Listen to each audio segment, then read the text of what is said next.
Bonsoir à tous et bienvenue. On est très heureux de vous retrouver pour l'After Dinner et on est très content de notre invité de ce soir puisque c'est le comédien Franck Delay qui est avec nous.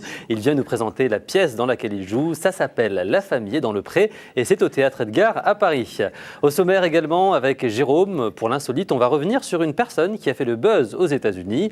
Les sœurs Kim, Karen, nos jumelles à nous, vont nous expliquer comment fabriquer son propre déodorant. C'est la chronique Do It Yourself.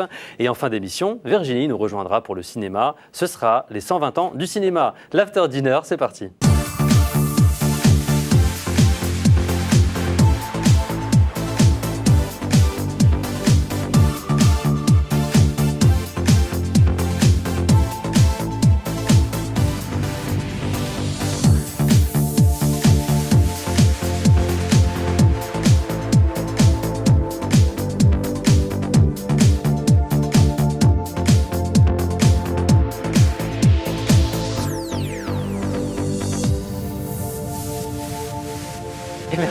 Merci d'être avec nous pour l'After Dinner. On va passer une partie de la soirée ensemble.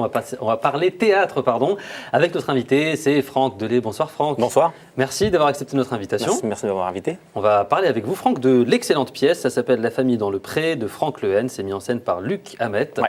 Et vous jouez un jardinier. Vous allez nous expliquer dans un instant votre rôle dans cette pièce. Mais avant, je vais vous présenter l'équipe du soir. On va commencer par les charmantes jumelles Kim et Karen. Bonsoir les filles. Bonsoir. Vous allez nous parler de déodorant. Exactement, un déodorant naturel, voilà. D'accord, et en plus notre invité est très sportif, donc le déodorant c'est une bonne petite astuce pour faire son propre déo. Très bien, et ce sera dans un instant avec Jérôme. Bonsoir Jérôme. Bonsoir. Jérôme, vous allez mettre en lumière une personnalité qui a fait le buzz aux États-Unis. Je vais vous raconter l'incroyable histoire de James Robertson. Si vous n'avez pas suivi ça sur les réseaux sociaux, c'est que vous n'êtes pas très présent sur Facebook, sur Twitter ou Instagram. On va se faire punir. Le nom ne me dit rien, mais peut-être que quand tu vas raconter l'histoire... Peut-être. Il est sympa avec vous. Je vais vous tester après. Dans un instant, on aura Virginie pour le cinéma. Mais avant, Franck, il y a une tradition pour débuter l'émission, c'est l'interview hashtag. Est-ce que vous êtes branché réseaux sociaux ? Je suis branché un petit peu réseaux sociaux, mais pas Twitter. D'accord, on va dire Facebook. Du coup, la candidature de Paris aux Jeux Olympiques de 2024, est-ce que vous likez ou non ? C'est une bonne chose ? Ouais. Ouais, plutôt oui. Ah, vous avez hésité quand même. Ouais, un petit peu, mais vous avez peur qu'on perde, du coup ? Non, mais c'est du boulot, quoi. Enfin, c'est du boulot, et puis ça va demander un truc de ouf dans Paris, quoi. D'accord. Une amélioration, enfin, je sais pas, après... Mais plutôt oui, c'est une bonne chose. Ouais, c'est plutôt bien. Très bien. Autre question, entre Tex et Nagui, quel animateur vous mettez en favori ? Entre Tex, l'animateur, et Nagui. Je les aime bien tous les deux, moi. Non, vous n'avez pas une préférence ? Petite Rachid Jeldi. Voilà. Un petit jeune à Rachid. C'est ça, non, je plaisante. Autre question, Raphaël Nadal, est-ce que vous l'ajouteriez en ami ? Ah, volontiers, ouais. Ouais. Ouais, il est sportif et tout. NT1 relance prochainement l'émission Vie ma vie, qui était il y a quelques années animée par Flavie Flamand. Est-ce que vous retweetez l'information ? Est-ce que vous partagez l'info ? Non, mais maintenant que tu me l'as dit, je vais le faire. Ouais, c'est ça. D'accord. Et enfin, dernière question. Le film La Famille Bélier, qui a cumulé plus de 6 millions d'entrées, est-ce que vous partagez ? Ouais, mais je ne l'ai pas vu. Vous ne l'avez pas vu, non. Mais vous partagez quand même. Mais je partage. Mais c'est vrai qu'il a eu beaucoup de buzz positif. Ouais. On va parler de votre pièce dans un instant. Avant, vous avez participé à Bonjour Ivresse, il y a quelques mois de cela. La pièce la dernière était faite il y a 15 jours. Voilà, la dernière, du coup, c'est terminé il y a quelques semaines. On a reçu Léa François, Kevin Miranda et du coup, vous aujourd'hui. C'est une pièce qui a cartonné pendant plusieurs années. Ça fait plus de 1200 fois. Ouais, ça doit être très bizarre d'abandonner après son costume. Comment ça s'est passé la dernière ? Vous avez pleuré ? Ouais, mais moi, j'avais déjà abandonné parce que du coup, avec La Famille dans le Pré, je ne pouvais pas jouer deux pièces. Donc du coup, j'ai laissé ma place à Kevin Miranda et Esteban Chalis. Chalis, c'est ça. Et donc, pour la dernière, on m'a demandé de revenir et puis voilà. Mais bon, c'est jamais une vraie dernière avec Bonjour Ivresse parce que... Ah, vous pensez que ça va revenir ? Certainement, je pense. Ouais. D'accord. Ouais. Eh ben, on va en tout cas parler aussi de l'autre pièce de Franck Lehen qui s'appelle La Famille dans le Pré. Mais avant, on va passer à l'insolite. C'est avec Jérôme. C'est vous, Jérôme. C'est bien. C'est Jérôme. Allons-y. J'aime bien faire c'est Jérôme, ça l'embête. C'est Jérôme, c'est tout de suite, c'est parti.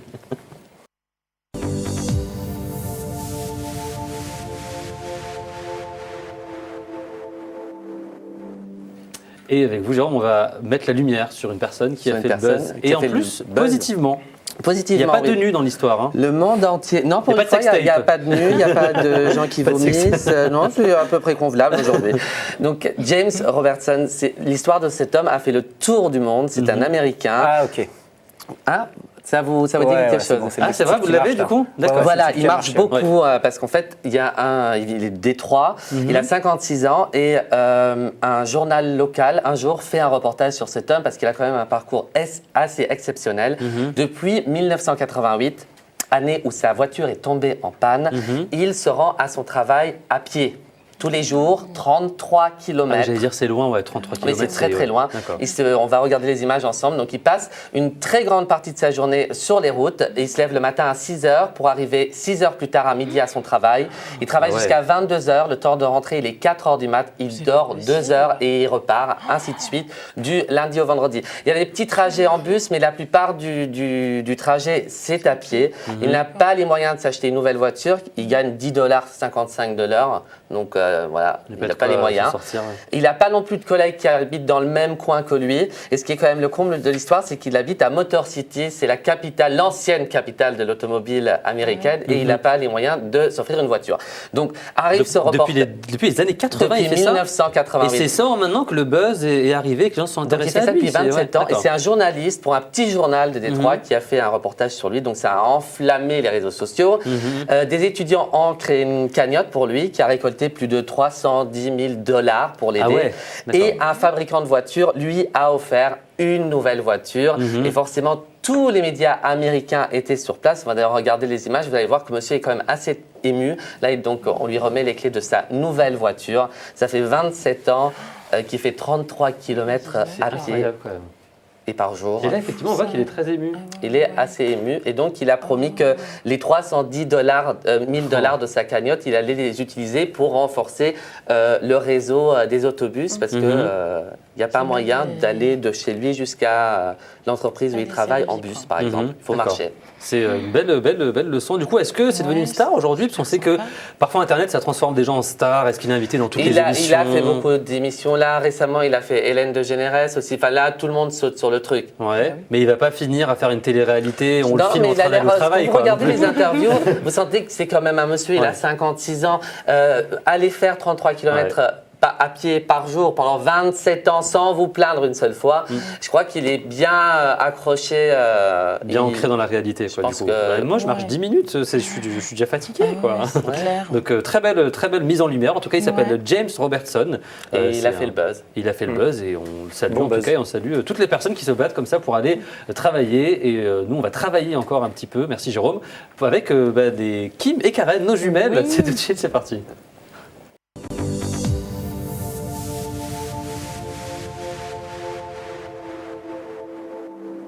Et dans un instant, on va parler évidemment de votre pièce. Franck, est-ce que vous êtes habitué à faire des choses, bricoler, faire des petits produits à la maison, faire des trucs vous-même ou pas? Bricoler, oui, un petit peu, mais des trucs comme ça, non. Eh ben, ça va, je crois que c'est un vrai bon plan en plus. Ouais, vraiment super sympa. Tout simplement parce que le déodorant, on en utilise tous. C'est vraiment quelque chose qui permet de lutter contre l'odeur de la transpiration et de détruire les bactéries qui sont responsables de la dégradation de la sueur, donc de l'odeur de la transpiration. Et en fait, dans les déodorants du commerce, il y a plusieurs ingrédients, dont les agents antibactériens, l'alcool, le parfum et les sels d'aluminium. D'accord. Et ça, c'est bien ou c'est pas bien? Justement, je ne sais pas si vous savez, mais ça fait pas mal polémique, les sels d'aluminium. Pourquoi? Parce qu'il y a plusieurs docteurs et d'études qui ont démontré que ça pouvait être néfaste pour le corps et favoriser le cancer du sein. Donc, il y a pas mal de personnes qui sont sensibilisées par rapport à ça. Il y a une étude parue en janvier 2012 dans la revue scientifique, donc Journal of Applied Toxicology, qui publie des articles scientifiques de toxicologie et qui montre in vitro les effets néfastes des sels d'aluminium sur les cellules mammaires humaines. Mais c'est bizarre, mais du coup, il y a quand même des déodorants qui se vendent et qui ont ces produits-là. Malgré tout, c'est pas... Ouais, parce qu'en fait, il y a certaines formes d'aluminium, donc le chlorhydrate et chlorure d'aluminium, c'est ça, qui peuvent être néfastes. Il y en a qui disent que non, il y en a qui disent que oui. D'accord. Donc, en tout cas, c'est pas encore interdit d'avoir du déodorant qu'on achète dans les magasins. C'est pas interdit, mais il y en a qui... donc, du coup, le bon plan, c'est de le faire soi-même, comme vous le faites. Exactement. Et en plus de ça, donc comment on fait? Comme vous allez le voir à la vidéo, c'est très simple. On a besoin d'huile de coco, qui est un hydratant naturel, de la fécule de maïs pour rendre le déodorant déodorant solide, du bicarbonate de soude. Ça sent pas mauvais, la fécule de maïs, non, ça va? Ça sent pas mauvais, non? D'accord. Alors, Je vais le manger, moi, si vous me le donnez. Ça absorbe justement les odeurs. Et les huiles essentielles, donc vous pouvez rajouter, mais ça c'est facultatif. C'est pour avoir une odeur pour le déodorant. Donc on mélange en fait 2 cuillères à soupe de bicarbonate de soude et 2 cuillères à soupe de fécule de maïs. Donc l'important c'est d'avoir la même quantité pour les deux. Et on peut rajouter de l'huile de coco pour obtenir une vraie pâte. Et ensuite on met le tout donc, dans un récipient pour déodorant. Et ça s'achète dans les magasins, des récipients comme ça? Oui, les grandes surfaces. Voilà, comme un stick. Ah, du coup c'est un stick, d'accord. Comment on fait pour que ça durcisse? Tout simplement parce que l'huile de coco, en fait, c'est un état solide. On dirait pas, mais en fait, c'est solide l'huile de coco ou le beurre de karité. D'accord. Et ça va solidifier du coup le. Je peux regarder, ça m'intrigue moi ce que vous avez fabriqué. Alors, je vais peut-être l'utiliser. Ce qu'on peut utiliser aussi, c'est l'huile de coco ou le beurre de karité parce qu'il faut absolument prendre une huile qui est solide à l'état à température ambiante. Voilà. Tiens, passez à Franck qui va nous dire ce qu'il en pense. Est-ce que vous achetez ou pas? Parce qu'on va vous le vendre, c'est pas gratuit après, Franck. Je suis pas trop stick moi en général. Ah oui. Plutôt non, ça fait des taches et tout, des trucs blancs et tout, des traces. Oui, ça dépend des vêtements. Justement, après, dans les sprays, il peut y avoir justement les sels d'aluminium. Mais bon. Il y a un peu de tout, du coup, aujourd'hui. Combien de temps on met pour préparer ça? C'est archi rapide. Attention, mais vraiment, vous ne dites pas ça pour me faire plaisir. Allez, je vais 3 minutes, 3 minutes pour le préparer. Tout mélanger, ça coûte moins d'€1. D'accord. Et ça se garde. On peut le garder, j'allais dire, on peut le garder longtemps. Alors, il faut vraiment le garder à la température ambiante et c'est au moins 2-3 semaines. D'accord. Dis donc, il faut en utiliser 2-3 semaines. Il faut y aller, les filles. Vous savez, Jérôme, pour les sportifs, le déo, c'est 4 fois par jour. Vous savez, les sportifs, le truc que vous connaissez pas trop. Je connais l'apéro, si vous voulez. Avec modération. Voilà, c'est un très bon plan. Super. Merci beaucoup, les filles. Merci. Moi, je peux le garder, c'est mon cadeau. Merci. Tu peux le garder. Je repars toujours avec des cadeaux, je suis très content. Je vais le mettre ici, comme ça personne ne me le prend. Merci à vous, on va parler de votre pièce. Franck, je rappelle que ça s'appelle La famille dans le pré. C'est le samedi, dimanche et le lundi au théâtre Edgar. Je raconte l'histoire parce qu'elle est très originale. C'est un chanteur pour midinette, donc c'est ce qui est écrit dans le pitch, qui revient dans sa province natale après des rumeurs sur son homosexualité dans la presse People. Et du coup, il y a un peu 2 camps dans les personnages. Il y a les Parisiens, on va dire. Donc il y a ce chanteur, sa petite amie qui s'appelle Nabilette. On apprécie. Non. Elle s'appelle pas Nabilette, sa petite amie? Cindy. Cindy, mais elle n'a pas un pseudo, non? Non, c'est la grand-mère après qui joue sur tout ce qui est d'actualité, mais c'est Cindy. Ah, c'est Cindy, d'accord. Moi, je l'appelais Nabilette. Ça allait bien, Nabilette aussi. Et il y a une attachée de presse aussi parisienne. Et après, l'autre camp, évidemment, des 3 personnages qui sont plus dans le pré. On retrouve la mère Babacool, la grand-mère et le jardinier. Voilà. Vous nous expliquez un petit peu comment se passe cette rencontre entre les personnages sur scène? Alors, moi, je suis quelqu'un qui est bien dans mes baskets. Jardinier, on ne sait pas vraiment pourquoi je suis là. Je suis détenteur de 2 secrets avec la famille et notamment avec la grand-mère. Vous êtes le jardinier de qui? De la mère? De la grand-mère? De la famille, de la mère, de la grand-mère. Voilà, donc je suis plutôt un jardinier sexy, donc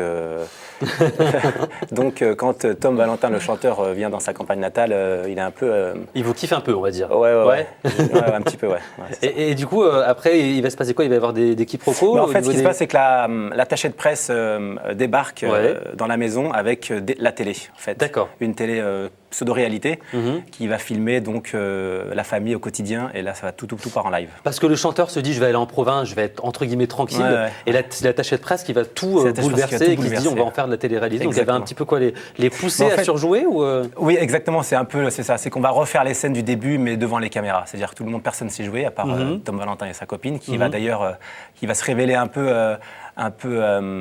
qui va abuser un peu de la situation, parce qu'elle veut exister parmi... En plus de Tom Valentin, elle veut vraiment exister devant les caméras. Elle aime un peu la télé-réalité, on va dire. Elle aime tout ce qui est buzz. Ouais, d'accord. Donc elle va profiter du moment des télés pour établir entre guillemets, tout ce qui ne va pas dans sa petite histoire, et puis tout va partir en live parce que la mère elle va être bourrée. Et on a justement, Franck, un extrait, si vous êtes d'accord, on va regarder ça tout de suite, c'est parti. La famille est dans le pré. Eh ben, si on m'avait dit que je rencontrerais une star.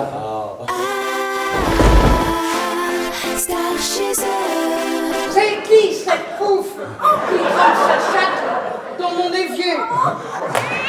C'est Cindy de Secret Story. Attention, maman. Palmeraie. C'est la maison de retraite la plus proche. Non, monsieur, moi j'avais pas compris. Je croyais que vous vouliez faire genre des palmes plus tard. Je palmerai. Tony 12 est en route. Ils viennent ici tourner l'émission Star chez eux en direct. Personne ne bouge, je la fume. Waouh. Elle a morflé, Jeanne Masse. Et après, on dit qu'on perd la boule à un certain âge, alors qu'il y en a qui sont alors pulvérisés à 30 ans. Docteur, je crois que vous voulez nous parler de votre engagement contre l'alcool et la drogue. Il prend combien le jardinier pour s'occuper de votre potager? Coupez. Oh, cours, petit buisson, cours. Et là où vivait... Alors, vous croyez toujours que cette famille est formidable? Oui, mais je dois vous dire, et après, finalement, bon. Entre un chanteur pédé, une mère cocu et une grand-mère cougar, on est loin de la famille en or, hein? Oh, tu pleures. Ah oui, tu chantes si mal. Calmerez. Oh, all right.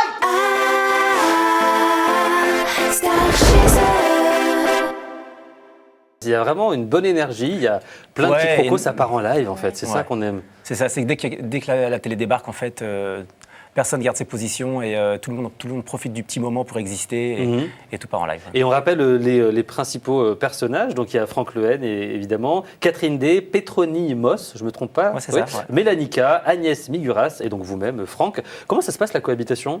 Très bien, Parce que là, mais je vais juste rajouter qu'il y a Pardon. Michel Bariolet qui joue le rôle de la grand-mère. Et puis j'ajoute Michel Bariolet. Voilà. Et il y a une alternance avec Agnès Miguras qui est Lola Marois Bigard. D'accord, Voilà. très bien. Et du coup, comment ça se passe l'ambiance ? Parce qu'il y a un peu choc des générations aussi. Ouais, mais c'est pour ça qu'il a écrit une pièce en fait. Il voulait vraiment divertir tout public et mélanger un peu les comédiens, des plus vieux avec des plus jeunes. D'accord. Et on se moque gentiment de la télé-réalité. Qu'est-ce que vous pensez, vous, des émissions de télé-réalité qui font le buzz aujourd'hui ? J'en pense pas du bien maintenant parce que ça part un peu en live aussi. Hein. Ouais. C'est un peu tout et n'importe quoi. Les gens ils sont un peu préparés. Vous l'avez fait pourtant. Ouais, mais je dis pas le contraire. Ce que je dis simplement, c'est que ça a changé. Les règles ont un peu changé. d'accord. Les gens ils sont préparés à venir faire du buzz et à exister et puis profiter du moment et puis vivre son moment, quoi. Parce qu'on rappelle effectivement aux téléspectateurs que vous avez participé il y a quelques années. Alors pour moi, c'était pas vraiment une télé-réalité. C'était Première Compagnie, Ouais. mais c'était plus un dépassement physique, c'est une espèce de Koh-Lanta version C'était people, un quoi. petit peu Koh-Lanta à l'armée, Ouais, quoi. C'était un d'accord. peu service militaire. Ouais. D'accord. Et ça s'est bien passé du coup pour vous ? Vous avez passé un bon moment sur cette émission-là ? Je me suis fait éliminer au bout de 15 jours. C'est ça. Du coup, c'est quoi ? C'était pas assez sportif. Pas assez sportif ? Non, j'étais trop sportif, je pense, pour le Est-ce truc. que peut-être vous n'étiez pas celui qui cherchait le plus de buzz ? Parce qu'on sait que dans Ouais, ces il y a émissions-là. un peu de ça aussi. J'ai dragué personne, j'ai pas montré mon cul. Voilà. C'est ça ? Ouais, Je suis un peu trop gentil, quoi. Arrêtez, il y avait Hélène avec lui, elle n'a pas montré son cul, Hélène. Oui, mais Hélène, elle a. Ouais, mais ils attendaient ça fait peut-être un de peu moi buzz. que je joue le playboy de service et je l'ai pas joué.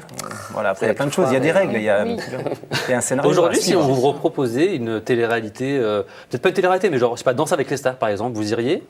Ouais, danser avec les stars, c'est pas mal. Ouais, c'est une belle J'ai émission. dansé pas mal, donc ça peut être un bon challenge. Moi, je fais pas de la danse de salon, mais en tout pourriez en cas, faire. le défi est pas mal. Ouais, faut voir. D'accord, et ben on va parler dans un instant, on va continuer à parler de la pièce dans un instant, on va parler de télé également. Tout de suite, c'est Jérôme qui va nous quitter. Moi, il est perturbé, Jérôme. Pourquoi ? Parce que je sais pas, vous me perturbez. C'est avec vos ma histoires. jeunesse éternelle. Ouais, c'est ça. Je vais me reposer. Vous allez faire un peu de buzz, Ouais. vous aussi. Allez, merci Jérôme, on va accueillir Virginie pour le cinéma, c'est parti.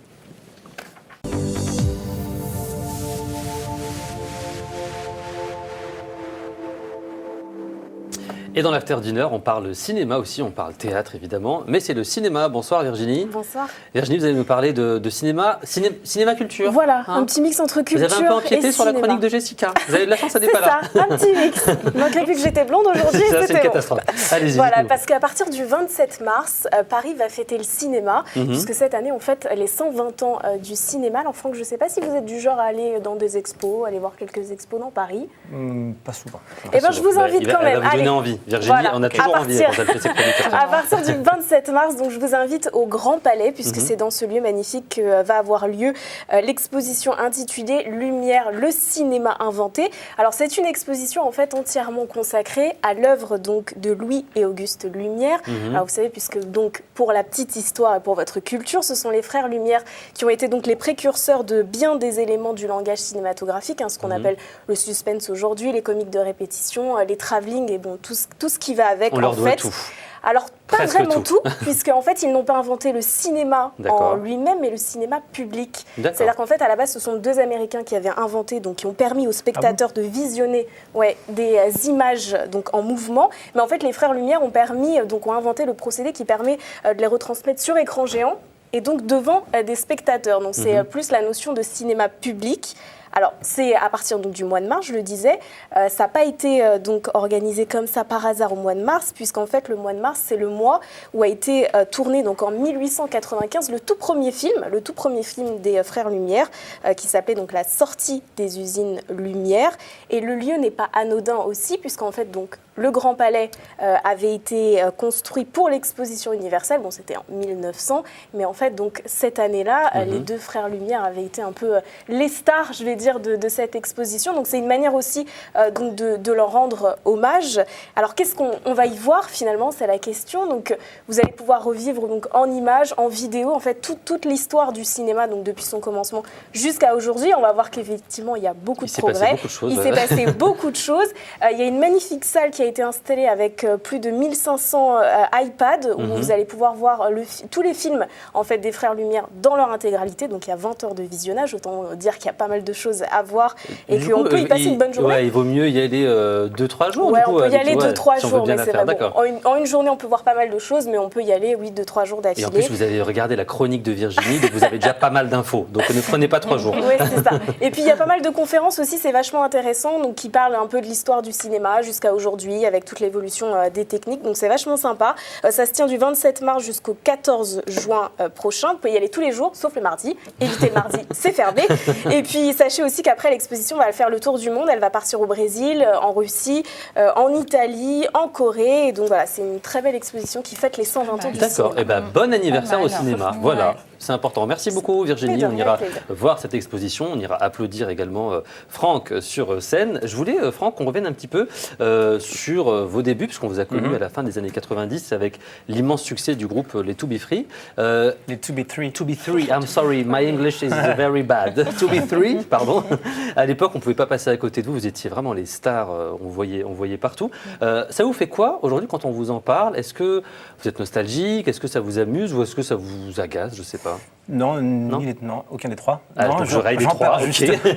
Ça fait partie de mon parcours, donc j'en parle avec plaisir. Maintenant, je ne veux pas qu'on parle que de ça, parce que maintenant, c'était il y a plus de 15 ans. Vous remarquez que ce n'est pas ce qu'on a fait. Non, mais c'est sympa. Non, il n'y a pas de nostalgie. Ça fait partie des choses que j'ai vécues avec plaisir, avec mes potes d'enfance. Et comment on vit du coup l'après? Il y a une période où c'est un petit peu difficile de... Comme parce qu'aujourd'hui, vous faites du théâtre, vous êtes comédien, vous faites des choses, mais est-ce qu'à l'époque, c'était plus difficile? Ouais, tu te cherches un peu. On était tous les trois, donc on faisait partie d'un groupe, forcément, et puis il y a une identité à chercher. Tu sais pas vraiment ce que tu veux faire après, tu sais pas comment rebondir.